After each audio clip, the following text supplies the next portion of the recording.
আসসালামু আলাইকুম প্ৰিয় সাংবাদিক বন্ধুসকল, আপোনালোকক সকলোলৈ পবিত্ৰ মাহে ৰমজানৰ আদৰণি জনাইছোঁ। আমি জামাত ইছলামী হিন্দ সংগঠনৰ তৰফৰ পৰা আজি এই পবিত্ৰ ৰমজান মাহৰ আদৰণি উপলক্ষে এটি সংবাদমেলৰ আয়োজন কৰিছোঁ। আমাৰ এই সংবাদমেলৰ উদ্দেশ্য হৈছে যে যেহেতু পবিত্ৰ ৰমজান মাহ এটি পুণ্যৰ মাহ, বৰকতময় মাহ, বহুত গুৰুত্বপূৰ্ণ মাহ ইছলাম ধৰ্মৰ নিয়ম অনুসৰি। গতিকে এই ৰমজান মাহৰ প্ৰতিটো আমল, প্ৰতিটো এবাদত যাতে শুদ্ধকৈ আৰু সঠিকভাৱে নিষ্ঠাৰে সকলোৱে পালন কৰিব পাৰে, তাৰ কাৰণে আমি ৰাইজক ব্যাপকভাৱে সজাগ কৰাৰ কাৰণে জামাত ইছলামী হিন্দৰ তৰফৰ পৰা সৰ্বভাৰতব্যাপী ইস্তেকবালিয়া ৰমজান নামৰ আদৰণি ৰমজান নামৰ প্ৰগ্ৰাম হাতত লোৱা হয়।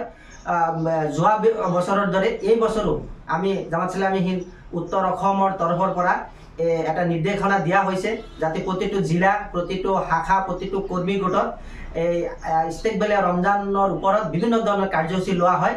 গতিকে সেই হিচাপে আমি নামনি অসম সংমণ্ডলৰ তৰফৰ পৰা আমি বিভিন্ন ধৰণৰ কাৰ্যসূচী হাতত লৈছোঁ। মোৰ লগত মই শফিকুল ইছলাম, জামাত ইছলামী হিন্দৰ নামনি অসমৰ সংগঠক। মোৰ লগত বৰপেটা বাক্সা জিলাৰ সংগঠক মৌলানা আব্দুল গফুৰ মণ্ডল চাহাব আছে, আৰু জামাত ইছলামী হিন্দৰ ৰাজ্যিক উলমা কাউন্সিলৰ মৌলানা মাইনুল হক চাহাব, তেখেত আহ্বায়ক, তেখেতে আছে। গতিকে আমি আজি এই প্ৰেছ মিটৰ জৰিয়তে সমগ্ৰ অসম তথা নামনি অসমৰ সমূহ ৰাইজক আমি জনাব বিচাৰিছোঁ যে পবিত্ৰ ৰমজান মাহ এইটো ৰোজা হ'ল তাকৱা অৰ্জনৰ মাহ। আল্লাহ তাআলাই পবিত্ৰ কোৰাণত কৈছে যে এইটো লাআল্লাকুম তাত্তাকুন, মানে ৰোজাটো খৰচ কৰা হৈছে লাআল্লাকুম তাত্তাকুন, যাতে ৰোজাৰ জৰিয়তে মানুহে তাকৱা অৰ্জন কৰিব পাৰে। গতিকে আল্লাহৰ প্ৰতি ভয় সৃষ্টি কৰিব পাৰে। গতিকে ৰোজাৰ জৰিয়তে কেনেকৈ ভয় সৃষ্টি হয়, গতিকে সেই কথাবিলাক আমি ৰাইজৰ মাজত আমি বুজাবলৈ, আৰু প্ৰতিটো মানুহে যাতে এইটো ফৰ্চ ৰোজা, এইটো এটা ৰোজা ইচ্ছাকৃতভাৱে ভাঙিলে তাৰ বহুত গুণা হ'ব। গতিকে কোনেও যাতে সুস্থ সবল কোনো মানুহে যাতে বিনা কাৰণত ৰোজা যাতে ভংগ নকৰে, তাৰ কাৰণে আমি ৰাইজক ব্যাপকভাৱে সজাগ কৰাৰ কাৰণে আমি কিছুমান কাৰ্যসূচী হাতত লৈছোঁ। আমাৰ বিভিন্ন শাখা সমিতিয়ে কিছু কাৰ্যসূচী লৈছে, যেনেকৈ আমি বিভিন্ন মছজিদত গৈ এই ৰমজানৰ ওপৰত আমি ৰমজানৰ গুৰুত্ব, তাৎপৰ্য, ইয়াৰ ফজিলতৰ ওপৰত আমি আলোচনা কৰিম। আমি বিভিন্ন ধৰণৰ বুদ্ধিজীৱী বা বিভিন্ন দল সংগঠনৰ নেতৃত্বৰ লগত আলোচনা কৰিম।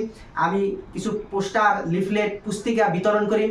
আমি বিভিন্ন স্কুলতো আমি গৈ আমি ছাত্ৰ ছাত্ৰীসকলক ৰোজাৰ গুৰুত্ব সন্দৰ্ভত আমি প্ৰচাৰ কৰাৰ কাৰণে আমি চেষ্টা কৰিম, যাতে ৰমজান মাহৰ ৰোজা, তাৰাবি, ফিতৰা এটা গুৰুত্বপূৰ্ণ বস্তু, মানুহে ঈদৰ পিছত দিয়ে। গতিকে আমি আহ্বান জনাম যে ফিতৰা যাতে ঈদৰ আগতে মানুহে আদায় দিয়ে, যাতে ধনী আৰু দুখীয়া একেলগে ঈদৰ যিটো আনন্দ ফূৰ্তি উপভোগ কৰিব পাৰে।